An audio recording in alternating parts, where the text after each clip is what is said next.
A single dad heard the scream and stopped when everyone else kept walking. He threw himself in front of the bullets to save a soldier's pregnant wife. The shots shattered his shoulder and punctured his lung. He thought he was dying in that alley. But when he woke up 14 hours later, he discovered that losing everything had given him more than he ever imagined. Before you watch full story, comment below from which country are you watching. Don't forget to subscribe for more amazing stories. The rain fell like bullets that night, cold and unforgiving. A single dad stood between death and an innocent woman, ready to give everything he had left in this cruel world.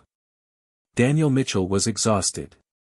Not the kind that sleep could fix, but the deep exhaustion that came from raising 2 children alone while working double shifts at the factory. His daughter Emma was 8, bright and curious. His son Jake was 6, full of questions and dreams.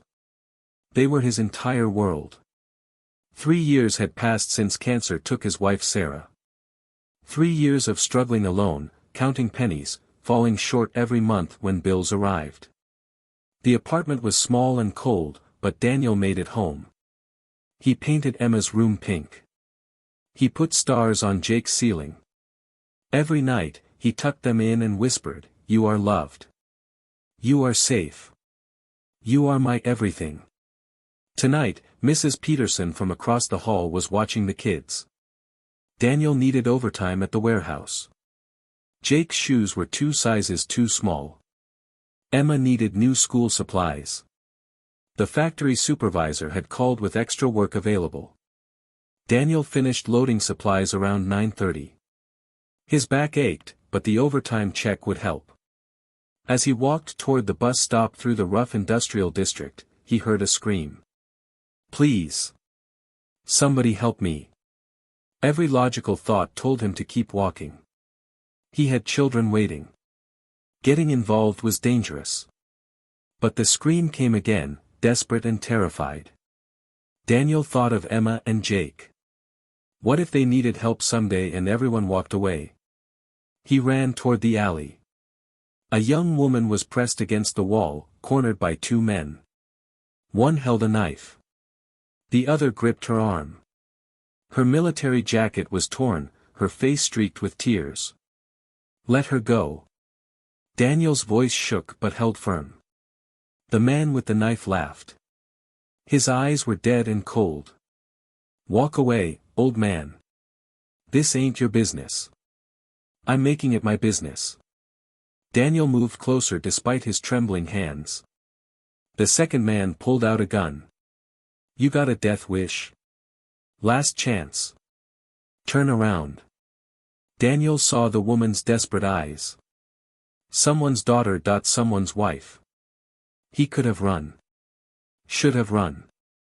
"I can't do that." "Then you die, hero." Everything happened in slow motion. The gun raised.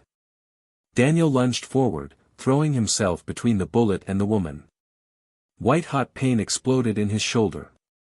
He stumbled. The second shot hit his chest. His legs collapsed. Police sirens filled the air. The men ran into darkness. Daniel lay bleeding on wet pavement, each breath agony. "Stay with me." The woman pressed her hands against his wounds. "Help is coming." "My kids," Daniel whispered through blood. "Tell them I love them." "You'll tell them yourself. Stay awake." But darkness pulled him down. His last thought was simple, "I hope they understand." Daniel woke to beeping machines and white walls. Pain radiated everywhere. A nurse appeared beside him. "You're very lucky to be alive, Mr. Mitchell. You've been out for 14 hours. My children?" "Safe with Mrs. Peterson. She's been calling every hour." Relief and panic hit simultaneously. "I need to see them." "Easy.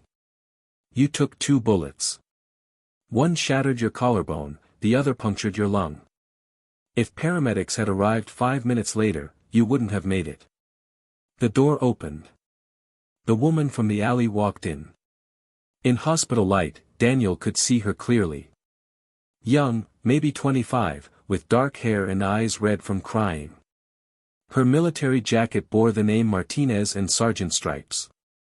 "You saved my life." Her voice cracked. "You don't even know me and you took bullets for me. Anyone would have done the same." "No. 12 people walked past that alley before you. I screamed for help and they all kept walking. But you stopped." Fresh tears fell. "I have a husband deployed in Afghanistan. If I had died last night, he would have come home to nothing. Our baby would have grown up without a mother." Her hand moved to her stomach. Daniel noticed the slight swell. "You're pregnant." 3 months. "Those men wanted more than my wallet. You stopped them. You saved both of us." She pulled a chair close. "My name is Sergeant Rachel Martinez. My husband is Captain David Martinez. And we're going to help you. You don't need to." "Yes, we do. You're stuck with us now." Emma and Jake burst into the hospital room like small tornadoes. Emma's face was red from crying. Jake clutched a crayon drawing of Daniel as a superhero with a cape. "Daddy." Emma climbed onto the bed carefully. "I thought you weren't coming back." Daniel wrapped his good arm around both children, fighting tears. "I'm here, baby. I'm okay." Mrs. Peterson dabbed her eyes. "The whole building knows what you did. It's on the news. They're calling you the angel of the alley." Over the next days, Rachel visited every morning and evening. She brought food and updates. The 2 men had been caught. Both faced attempted murder charges. "They'll go away for a long time," Rachel said. "Because of you, 2 violent criminals are off the streets." She handed him an envelope. "This is from David." Inside was a handwritten letter from Afghanistan thanking Daniel for saving his wife and unborn child, calling Daniel's action the truest courage he'd ever witnessed. Daniel was released after 5 days. His shoulder was in a sling, his chest wrapped in bandages. Every movement hurt. But he was determined to return to normal life. Normal life had other plans. His factory supervisor called. "I'm sorry, Daniel. The doctor says you won't be cleared for heavy labor for 3 months. We can't wait that long." No job meant no income. No income meant no rent. Medical bills arrived next. Even with insurance, the remaining balance was $47,000. Daniel made $3,000 a month before. His rent was $1,200. Food and utilities took most of what remained. He'd been living paycheck to paycheck. Now he was drowning. The eviction notice arrived 3 weeks after the hospital. 30 days to vacate. Daniel sat at the kitchen table after the kids were asleep. $200 in his account. No job. No prospects. Mounting debt and 2 children depending on him. For the first time since Sarah died, Daniel felt like giving up. His phone rang. Rachel's name appeared. "Daniel, are you okay? You sound terrible." Everything poured out. The job loss, medical bills, eviction notice, all his fear and helplessness. Rachel was quiet for a long moment. "Pack your things. You and your children are moving in with me. I have a 3-bedroom house. You need help and I'm going to provide it." "Rachel, I can't." "Yes, you can. You took bullets for me. This isn't charity. This is family taking care of family. I'll be there tomorrow morning with a truck." She hung up before he could argue. Rachel's house was beautiful. Spacious rooms, a backyard with swings, a kitchen with working appliances. Emma and Jake ran from room to room in wonder. "This is too much," Daniel said. "This is what you deserve," Rachel countered firmly. "Now stop arguing." Over the following weeks, Daniel started healing. Not just physically, but deeper. Emma laughed more. Jake's nightmares stopped. The house felt safe and warm. Rachel was 6 months pregnant now, preparing for her baby's arrival. She included Emma and Jake in everything, letting them help paint the nursery and pick out clothes. Daniel started physical therapy. His therapist, Gloria, pushed him hard but encouraged him constantly. "You're healing well," she said. "You won't be doing factory work soon, but there are other options. Have you thought about teaching? You have a gift for connecting with people." The idea planted itself. Teaching, helping kids. It seemed impossible, but the seed grew quietly. Captain David Martinez came home on a Wednesday.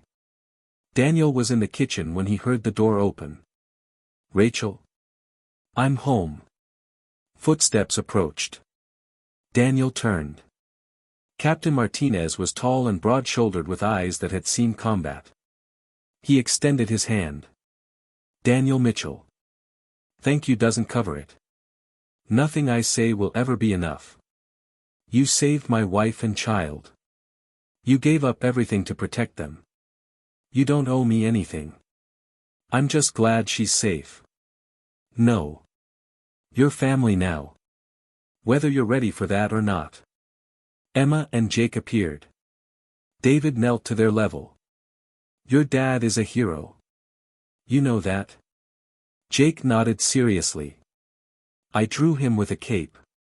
David laughed warmly. "I bet it's amazing.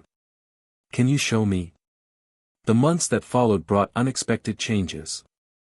David helped Daniel find work at the local community center as a youth coordinator. The pay was steady, and the work, helping at-risk kids, filled something in Daniel's soul. Rachel's baby arrived in April. A healthy girl they named Hope. Daniel held the tiny infant while Rachel recovered, and Hope gripped his finger with surprising strength. "She knows her protector," David said with shining eyes. Emma and Jake adored their new cousin. The house filled with the sounds of family. At the community center, Daniel worked with teenagers from broken homes. Lost kids looking for something to believe in. He showed them that someone cared. One kid in particular, 15-year-old Marcus with a criminal record starting, reminded Daniel of what he might have become. "Why do you care?" Marcus demanded after Daniel stopped him from fighting. "You don't know me. I know what it's like to feel alone. To think nobody gives a damn if you live or die. But I see you, Marcus. I see someone worth fighting for." Over time, Marcus softened. He started attending programs. His grades improved. The anger found healthier outlets. "You're good at this," Rachel commented one evening. "Helping people. I learned from the best. You and David showed me what family really means." Daniel was offered a bigger position. Director of Youth Services for the entire district. Better pay, more responsibility, more kids to help. "I'm scared," Daniel admitted. "What if I'm not good enough?" "You won't fail," Rachel said with certainty. "Because you care, because you show up. That's who you are." Daniel accepted the job. Everything shattered on a cold November morning. The police called. The 2 men from the alley had been released on a technicality.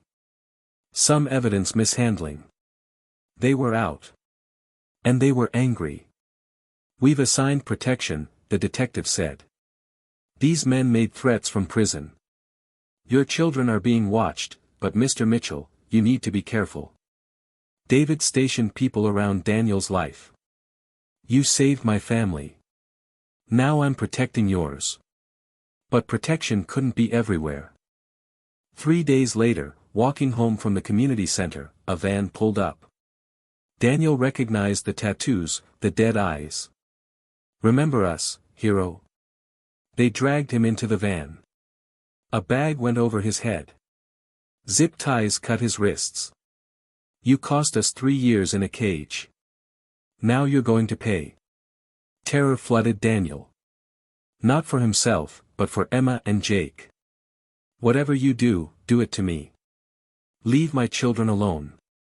We know where they live. We know everything about your precious babies. The van stopped. They dragged him to an abandoned warehouse at the docks. The bag came off. 2 men stood before him. And a third figure stepped from shadows. Marcus. The teenager held a gun, his eyes dead in a way Daniel had never seen. Marcus? What are you doing? What I have to do? They said I could join their crew if I proved myself. If I helped them hurt you. Marcus, you don't want this. Think about everything we talked about. That future was a lie. Marcus's voice cracked with pain. My brother got killed last week. Shot by cops who thought he was reaching for a weapon. He was reaching for his phone. My little brother is dead because nobody gave him a chance. Daniel's heart broke. I'm so sorry, Marcus. That's not fair. That's not right. But this won't bring him back. Hurting me won't fix anything. It'll make me feel better. Marcus raised the gun, hands shaking violently. You talk about fighting for people. But where was that for my brother? You're right. The system is broken. It failed your brother. And I can't fix that. But Marcus, if you pull that trigger, you become part of what killed your brother. Another life wasted. Enough talking. The tattooed man grabbed the gun from Marcus's trembling hands and shoved him aside. I'll do it myself. He pointed the gun at Daniel's head. Daniel closed his eyes, thinking of Emma and Jake. The warehouse doors exploded inward. Police poured through every entrance. David came behind them, moving with military precision. Drop the weapon. The tattooed man spun. 3 shots fired. He dropped. The second man was tackled. Marcus fell to his knees, hands raised, sobbing. David cut Daniel's zip ties. Are you hurt? How did you find me? Marcus called Rachel. Told her everything. The kid saved your life, Daniel. Marcus was being handcuffed gently. His face was destroyed by tears. I'm sorry, Marcus said as they brought him past. I almost killed you. Daniel stood on shaking legs. But you didn't. When it mattered most, you made the right choice. That's what counts. They're going to send me away. I'll be there. Every step. I'm going to fight for you. Because that's what we do. Daniel kept his promise. He attended every court appearance, testified about Marcus's character, his moment of courage. Marcus was sentenced to juvenile detention for conspiracy, but lighter than it could have been. Daniel visited every week, bringing books and encouragement and hope. Why? Marcus asked. I almost got you killed. Because I see you. Not the mistakes. I see the young man who called for help when it mattered. Someone worth fighting for. 2 years later, Marcus got out on his 18th birthday. David helped him enter a trade school for carpentry. The teenager discovered he had a gift for building things. I'm going to make you proud, Marcus told Daniel at graduation. You already are. Emma turned 10, thriving in school, talking about becoming a doctor. Jake was 8, still dreaming of being an astronaut. Hope was walking and talking, filling the house with toddler joy. Daniel's new position created a mentorship program pairing at-risk youth with positive role models. Teachers, soldiers, nurses, construction workers. People who wanted to help others. Marcus was one of his first volunteers. You showed me what real strength looks like, Marcus said.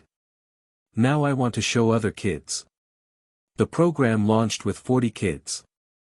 Within months, it expanded to 300. Schools across the district requested it. News outlets picked it up. People called Daniel inspirational. A hero. He deflected every time. It's not about me. It's about what happens when we choose to see each other, to help each other, to believe in each other. One evening, Daniel received a call from an unknown number. "Mr. Mitchell. My name is Jennifer Cole. You don't know me, but you saved my daughter's life. I don't understand. 2 years ago, my daughter attempted suicide. She felt worthless. Then she met her mentor through your program. Marcus told her his own story. Showed her that darkness doesn't last forever. Taught her that one person caring can change everything. She's in college now, studying social work. I called because I needed you to know. What you started saved my baby." After the call ended, Daniel sat in silence. He thought about that night in the alley. How one moment of courage had cascaded into countless other moments, touching lives he would never meet. "Thank you, Sarah," he whispered to his late wife. "For teaching me how to love. I hope I'm making you proud." 5 years after that night, Daniel stood on stage at the District Community Center. The building had been renovated and renamed the Mitchell Martinez Community Center. Tonight was the program's 5-year anniversary. The auditorium was packed. Emma was 13, volunteering with younger kids. Jake was 11, helping set up. Hope, now 5, sat in the front row wearing a dress covered in stars.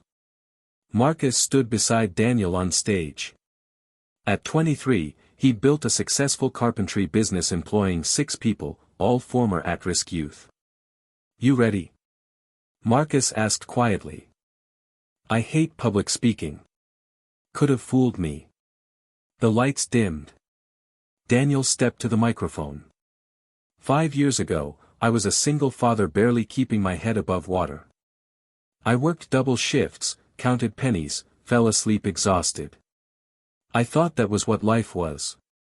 Survival, struggle, just trying to make it one more day." He paused, looking at the faces. "Then one night, I heard someone scream. I had every reason to keep walking. But I stopped. I ran toward the sound. And that choice changed everything." Daniel saw Rachel in the crowd, one hand on David's arm, wiping her eyes. "Tonight isn't about celebrating me. It's about celebrating what happens when we choose community over isolation. When we choose courage over fear." He gestured to Marcus. "This is Marcus. 5 years ago, he was a kid heading down a dark path. Tonight, he's a businessman, a husband, a mentor helping dozens of young people. His transformation isn't because of me. It's because he chose to accept help." Marcus stepped forward. "Mr. Mitchell saved my life by refusing to give up on me. By seeing past my anger to the person underneath. By showing me that I mattered. I'm one of hundreds who found hope here. That's the real story." Daniel continued. "We have 42 businesses now owned by program graduates. 87 college students. 15 military service members. Teachers, nurses, artists, mechanics, parents. People who thought they had no future now building lives they're proud of." He looked at Emma and Jake. "I used to tell my children that our lives are measured not by what we have, but by how we help others. I believe that more than ever." The celebration continued for hours. Food, music, stories. People sharing how the program changed their lives. A beautiful cycle of gratitude and growth. Late in the evening, Daniel found himself looking at photos covering the walls. Kids graduating, families reuniting, mentors and ments working together. "Quite a legacy," David said, appearing beside him. "Not bad for a guy who just wanted to help one person. I never imagined this when I threw myself in front of those bullets. I was just trying to keep Rachel alive. And in keeping me alive, you built all this." Rachel joined them, hope sleeping against her shoulder. "This started with your choice. Your courage, your heart." Daniel looked at the photos. Really looked. He saw himself in dozens, but the kids were the focus. Their smiles, their pride, their hope. "I understand now. But I also understand that I didn't do this alone. Every person who volunteers, who donates, who believes in these kids, they're all heroes too. Spoken like a true leader, David said. Emma and Jake ran up, tired but happy. Dad, can we go home now? Daniel laughed. Yeah, let's go home. Home. Not just a place, but a feeling. Safety, love, belonging. They walked to the parking lot together. This family built from tragedy and courage. Daniel, Emma, and Jake, David, Rachel, and Hope, Marcus and his wife. Sunday dinner at our place. Rachel called. Wouldn't miss it. On the drive home with his children dozing in the back seat, Daniel thought about the journey. From that rain-soaked alley to this moment of peace, from bullets and blood to love and purpose, from surviving to truly living. Dad? Emma's sleepy voice came from the back. Yeah, sweetheart. I'm proud of you. Those 4 words hit harder than any bullet. Daniel pulled over, unable to see through tears. He twisted to look at his children. I'm proud of both of you. Every single day. You're the reason I did it. The reason I keep doing it. You're my everything. We know, Daddy, Jake mumbled. You tell us all the time. I'll keep telling you. Forever. Later, after tucking them into bed, Daniel stood in his room. On the dresser was a photo of Sarah. I think we did okay, he told her picture. Our babies are happy. They're safe. They know they're loved. And I found purpose again. I miss you every day. But I'm not just surviving anymore. I'm living. Really living. He lay down and closed his eyes. His last thought before sleep was simple and perfect: this is what it was all for. This peace, this love, this life worth living. 10 years after that night, Daniel received the State Humanitarian Award. Emma was 18, accepted to medical school. Jake was 16, talking about joining the military. Hope was 10, brilliant and kind. Marcus ran 3 businesses now. He'd named his son Daniel. As Daniel accepted his award, he looked out at the crowd. His children, Rachel, David, and Hope, Marcus with his family, current and former program participants. This award has my name on it, but it belongs to all of you. Every volunteer, every donor, every young person who chose to build something better. You're all part of this story. He paused, emotion thick. 10 years ago, I heard someone scream. I had every reason to keep walking. But I stopped. And in stopping, I discovered something profound. Our lives are connected. One choice creates ripples spreading far beyond what we imagine. One moment of courage can spark 1,000 others. He looked at Emma and Jake. I was scared and alone. Now I'm part of a community that believes in second chances. That transformation didn't happen because I'm special. It happened because people chose to help me when I needed it most. And because I chose to pass that help forward. The crowd rose in a standing ovation. After the ceremony, Emma hugged him tightly. Mom would be so proud of you, Dad. She'd be proud of all of us. We took the love she gave us and multiplied it. That evening, the entire family gathered at Daniel's house. 3 generations connected by choice rather than blood. Tell us the story, Hope demanded. Tell us about the night you saved my mom. Daniel had never told them the full story. But looking at Hope's eager face, at his children's encouraging expressions, he realized they needed to hear it. So Daniel told them. About the rain and screams, about choosing to run toward danger. About bullets and blood and thinking he'd die. About waking up to find he'd gained a family. I was terrified. I thought about Emma and Jake the whole time. But I also thought about who I wanted them to become. I knew they couldn't grow up in a world where nobody helped each other. So I stopped. And that terrifying choice gave us all this. He gestured around the room at the people he loved. This is what courage looks like. Not fearlessness, but acting despite fear. Not strength, but choosing to stand even when you're shaking. Not heroism, but simply doing what's right when everyone else walks away. Hope climbed into his lap. "You're my hero, Uncle Dan." "No, sweetheart. I'm just a man who got lucky enough to find a family. The real heroes are people who help others every single day without recognition." As the evening continued, Daniel found himself on the back porch with David. They watched the kids play in the yard. "You ever regret it?" David asked quietly. Daniel thought about the pain, the lost job, the months of struggle. He thought about scars and nightmares. No. Not even for a second. Because look at what came from it. This family, that community center, all those kids finding better paths. How could I regret something that created so much good? Rachel says the same thing.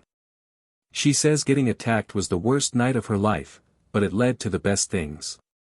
They sat in silence, watching fireflies light up the darkening yard. "You know what I think about most?" Daniel said. "I think about the 12 people who walked past that alley before I showed up. I wonder if they know what they missed. If they regret turning away. Does it matter? I guess not. But it reminds me that we all have those moments. Opportunities to help, to stand up, to make a difference. Most of us walk past them. I almost did the same. But you didn't." "No. I didn't." And that choice, that one moment of stopping instead of walking, changed everything. For me, for you, for Rachel and Hope, for Marcus and all the kids in the program. For Emma and Jake who learned what it means to live with purpose. One choice. One moment. That's all it takes. Daniel joined his family inside, ready for all the beautiful, ordinary moments that made life extraordinary. Because in the end, that's what the story was really about. Not heroes or villains. Not drama or tragedy. But the simple truth that we're all connected. That one person's courage can spark another's hope. That choosing to help, to stand, to care, that choice multiplies and creates ripples that never truly end. Daniel Mitchell was just a single dad who heard someone scream and decided to stop. Nothing special, nothing extraordinary.